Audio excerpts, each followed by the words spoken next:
The Agoi Divin is it's actually our relationship. You and I develop a treaty so that you and I are going to talk. Agoi Divin is putting together. All of life has a spirit. So when the treaties were made, they were done in good faith, they were done in goodwill, and they were done in friendship, and they were done in like a kingship, right? Like a family.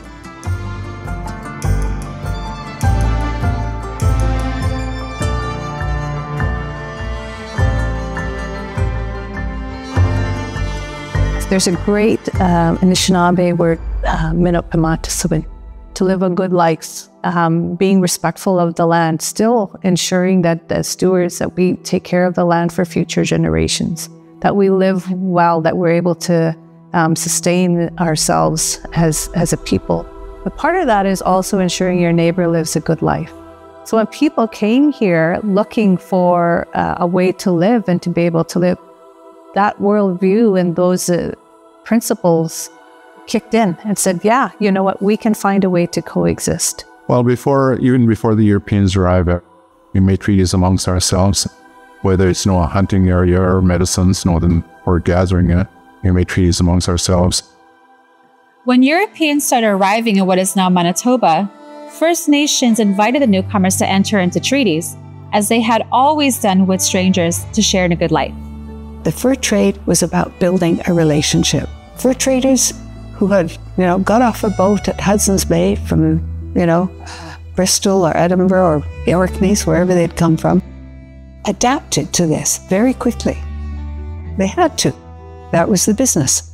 First Nation laws with regard to treaty making required a number of protocols, including the pipe ceremony, an exchange of gifts, and an agreement to meet each year to renew the relationship and make changes if both sides agreed. That protocol persists throughout the fur trade. The Hudson Bay Company gave people chief's coats, and Indigenous people gave them clothing as well. When Lord Selkirk arrived in the Red River Valley in 1817, he understood he had an obligation to make a treaty with the First Nations. Here's Lord Selkirk, here's all these strangers. They want to build fences, they want to push enough land in private property to raise cattle. We better have an agreement with them. How are we going to exist side by side? First Nations were willing to negotiate an agreement with Lord Selkirk, and the Peguis-Selkirk Treaty was made in 1817. But a lot changed over the next 80 years. More and more settlers kept arriving wanting land. Concerned about settler encroachment and the need to protect their way of life, First Nations wanted a new relationship with the Crown. The Crown, wanting peaceful settlement and expansion, was also motivated to make treaties with the First Nations.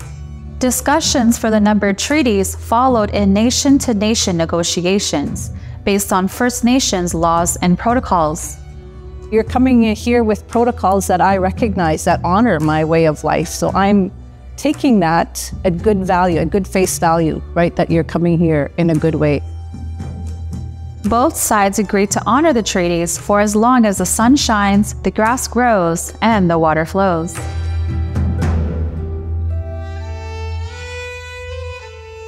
What we see here in the making of the treaties is a land grab by the Crown. Land is not for sale. We have never ceded our land. We have never ceded anything about who we are as a people. That ownership is not our concept. It's not ours, but it was imposed on the people. Yeah. And then just 5 years after the first number treaty was signed, Canada introduced the Indian Act, which would control every aspect of First Nations lives. The Indian Act has nothing to do with treaties, what was discussed at the time of treaties. The Indian Act is a legislation merely to manage and control First Nations people out. Instead of sharing a good life, the Indian Act outlawed First Nations cultural practices and ceremonies. It restricted First Nations people to reserves, which they could not leave without written permission from the government's Indian agents, and families were forced to send their children to residential schools. But still, First Nations have always resisted and call upon their treaty partners to uphold the treaties. You have before you description, detailed, documented descriptions of the conditions in which we live. They need no elaboration by me, for they are devastating. A devastating indictment of the Canadian society.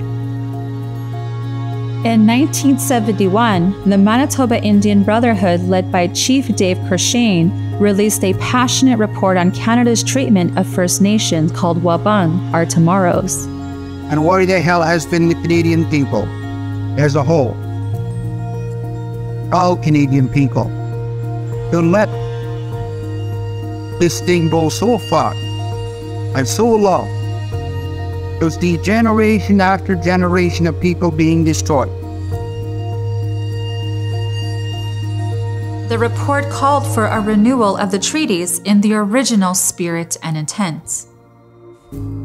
Where there has been so much harm, so much damage done to our people, and yet that damage and that harm can easily be fixed by acknowledging and honoring the treaties.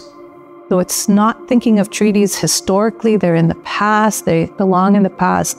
They belong today, because those principles are going to help us get out of the mess. I think that we find ourselves in. Those principles are going to help us rise above a lot of the crisis and the issues that we have now between First Nation people and non-First Nation people. The original spirit and intent of the treaties is about nations coming together, sharing the land, and coexisting while respecting each other's governance systems, culture, language, and way of life. This is the good life that was intended by the treaties. When people can look around and see where they are in a country that is as beautiful as, what we know as Canada, and all of its natural resources and everything that's here. But that was done through First Nation people saying, yeah, you know what, we can learn to share these lands. We want you to live a good life. In fact, I think there is a new relationship developing. In the last 10 years, things have happened and ways have changed and policies have changed that I would never, ever have thought possible. I take my direction from the Elders Council of the Treaty Relations Commission. They said that the treaty negotiations were the last respectful moment. The last time we met nation to nation, and you were talking to us seriously, Canada, and let's have that again. If you could do it once, you can do it again. With treaties, we have a way of doing it. Original intent of the treaties 150 years ago was about relationship. That relationship was about equality, equal justice, equal opportunity, everything equal. Because to us, as Anishinaabe people, the Creator, according to the Creator, we believe the Creator, are all equal in the eyes of the Creator, all of us. The greatest gift of treaty is relationship, of kinship, of family. The biggest problems that we are facing together is that we have forgotten that central basic teaching, which is that we are all in this together. Interpretation, reconciliation, it simply means to sit down together for peace. That's what it means. Treaties have to be renewed every year. The only way in which we will be able to understand and commit to each other will be through the idea of treaty, and that we go on a journey together. My hope for the treaties is that we continue to provide understandings, people that carry the knowledge that was passed on and based on when the treaties were made. And they were made with a good spirit and with good intent. So our children, our grandchildren can benefit from what we have in Canada. And we are truly blessed and truly rich in Canada. Become a better treaty partner. Listen to the voices of First Nations people. Learn about their ancestral lands and their relationships. Seek out ways to honor this gift and use your voice to recognize the treaties. Share their spirit and intent and work towards positive change. Together, we can. For as long as the sun shines, The grass grows and the water flows. we are all treaty people, treaty people. treaty people. We are treaty people. Ka kina. Chibmin jamang agui doing